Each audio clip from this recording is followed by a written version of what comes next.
Audio clip number 3، اس میں انشاءاللہ سورہ بقرہ کی آیت نمبر 1 سے لے کر 3 تک کی تلاوت، ترجمہ اور تفسیر صراط الجنان سنیں گے۔ بسم اللہ الرحمن الرحیم۔ ترجمہ: اللہ کے نام سے شروع جو نہایت مہربان رحمت والا ہے۔ الف لام میم۔ الف لام میم صراط الجنان میں ہے۔ قرآن پاک کی 29 سورتوں کے شروع میں اس طرح کے حروف ہیں، انہیں حروف مقطعات کہتے ہیں۔ ان کے بارے میں سب سے قوی قول یہ ہے کہ یہ حروف اللہ تعالیٰ کے راز ہیں اور متشابہات میں سے ہیں۔ ان کی مراد اللہ تعالیٰ جانتا ہے اور ہم ان کے حق ہونے پر ایمان لاتے ہیں۔ ذالک الکتاب لا ریب فیہ ھدی للمتقین۔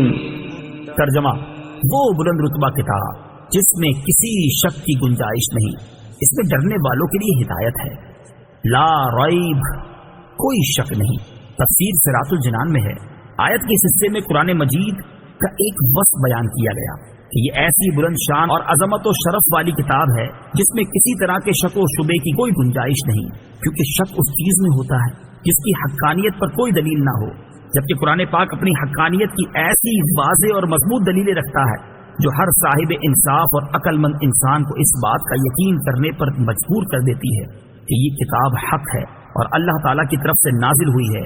تو جیسے کسی اندھے کے انکار سے سورج کا وجود مشکوک نہیں ہوتا، ایسے ہی کسی بے عقل مخالف کے شک اور انکار کرنے سے یہ کتاب مشکوک نہیں ہو سکتی۔ ھدی للمتقین، ڈرنے والوں کے لیے ہدایت ہے۔ تفسیر صراط الجنان میں ہے۔ آیت کے اس حصے میں قرآن مجید کا ایک اور وصف بیان کیا گیا کہ یہ کتاب ان تمام لوگوں کو حق کی طرف ہدایت دیتی ہے جو اللہ تعالیٰ سے ڈرتے ہیں، اور جو لوگ نہیں ڈرتے انہیں قرآن پاک سے ہدایت حاصل نہیں ہوتی۔ یاد رہے، قرآن پاک کی ہدایت و رہنمائی اگرچہ مومن اور کافر ہر شخص کے لیے عام ہے، جیسا کہ سورہ بقرہ کی آیت نمبر 185 میں اللہ تعالیٰ نے ارشاد فرمایا، ھدی للناس، یعنی قرآن مجید تمام لوگوں کے لیے ہدایت ہے۔ لیکن چونکہ قرآن مجید سے حقیقی نفع صرف متقی لوگ حاصل کرتے ہیں، اس لیے یہاں ھدی للمتقین یعنی متقین کے لیے ہدایت فرمایا گیا۔ تقویٰ کا معنی ہے نفس کو خوف کی چیز سے بچانا، اور شریعت کی اصطلاح میں تقویٰ کا معنی یہ ہے کہ نفس کو ہر اس کام سے بچانا جسے کرنے یا نہ کرنے سے کوئی شخص عذاب کا مستحق ہو، جیسے کفر و شرک، کبیرہ گناہوں، بے حیائی کے کاموں سے اپنے آپ کو بچانا، حرام چیزوں کو چھوڑ دینا اور فرائض کو ادا کرنا وغیرہ۔ اور بزرگان دین نے یوں بھی فرمایا ہے کہ تقویٰ یہ ہے کہ تیرا خدا تجھے وہاں نہ پائے جہاں اس نے منع فرمایا ہے۔ الذين يؤمنون بالغيب ويقيمون الصلاة ومما رزقناهم ينفقون۔ ترجمہ: وہ لوگ جو بغیر دیکھے ایمان لاتے ہیں اور نماز قائم کرتے ہیں اور ہمارے دیے ہوئے رزق میں سے کچھ ہماری راہ میں خرچ کرتے ہیں۔ الذین یؤمنون بالغیب، وہ لوگ جو بغیر دیکھے ایمان لاتے ہیں۔ تفسیر صراط الجنان میں ہے۔ یہاں سے لے کر المفلحون تک کی 3 آیات مخلص مومنین کے بارے میں ہیں جو ظاہری اور باطنی دونوں طرح سے ایمان والے ہیں۔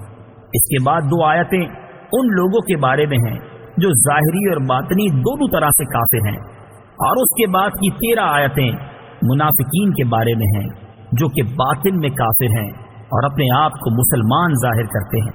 آیت کے اس حصے میں متقی لوگوں کا ایک وصف بیان کیا گیا ہے کہ وہ لوگ بغیر دیکھے ایمان لاتے ہیں، یعنی وہ ان تمام چیزوں پر ایمان لاتے ہیں جو ان کی نگاہوں سے پوشیدہ ہیں، اور نبی کریم صلی اللہ تعالی علیہ وسلم نے ان کے بارے میں خبر دی ہے، جیسے مرنے کے بعد دوبارہ زندہ کیا جانا، قیامت کا قائم ہونا، اعمال کا حساب ہونا اور جنت و جہنم وغیرہ۔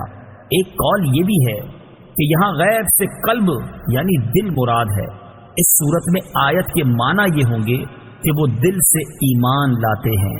وَيُقِيمُونَ الصَّلَاةَ، اور نماز قائم کرتے ہیں۔ تفسیر صراط الجنان میں ہے۔ آیت کے اس حصے میں متقی لوگوں کا دوسرا وصف بیان کیا گیا کہ وہ نماز قائم کرتے ہیں۔ نماز قائم کرنے سے مراد یہ ہے کہ نماز کے ظاہری اور باطنی حقوق ادا کرتے ہوئے نماز پڑھی جائے۔ نماز کے ظاہری حقوق یہ ہیں کہ ہمیشہ ٹھیک وقت پر پابندی کے ساتھ نماز پڑھی جائے اور نماز کے فرائض، سنن اور مستحبات کا خیال رکھا جائے اور تمام مفسدات و مکروہات سے بچا جائے۔ جبکہ باطنی حقوق یہ ہیں کہ آدمی دل کو غیر اللہ کے خیال سے فارغ کر کے ظاہر و باطن کے ساتھ بارگاہ حق میں متوجہ ہو اور بارگاہ الہی میں عرض و نیاز اور مناجات میں محو ہو جائے۔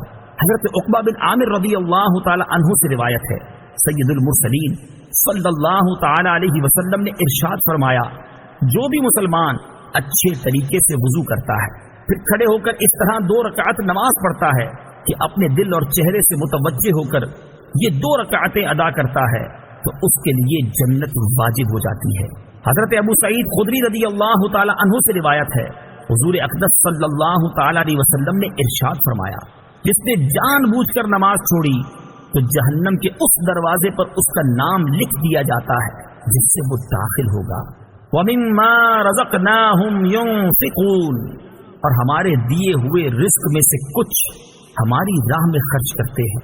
تفسیر صراط الجنان میں ہے، آیت کے اس حصے میں متقی لوگوں کا تیسرا وصف بیان کیا گیا کہ وہ اللہ تعالیٰ کے دیے ہوئے رزق میں کچھ اللہ تعالیٰ کی راہ میں خرچ کرتے ہیں۔ راہ خدا میں خرچ کرنے سے یا زکوٰۃ مراد ہے، جیسے کئی جگہوں پر نماز کے ساتھ زکوٰۃ ہی کا تذکرہ ہے، یا اس سے مراد تمام قسم کے صدقات ہیں، جیسے غریبوں، مسکینوں، یتیموں، طلباء، علماء اور مساجد و مدارس وغیرہ کو دینا، نیز اولیاء کرام یا فوت شدگان کے ایصال ثواب کے لیے جو خرچ کیا جاتا ہے وہ بھی اس میں داخل ہے کہ وہ سب صدقات نافلہ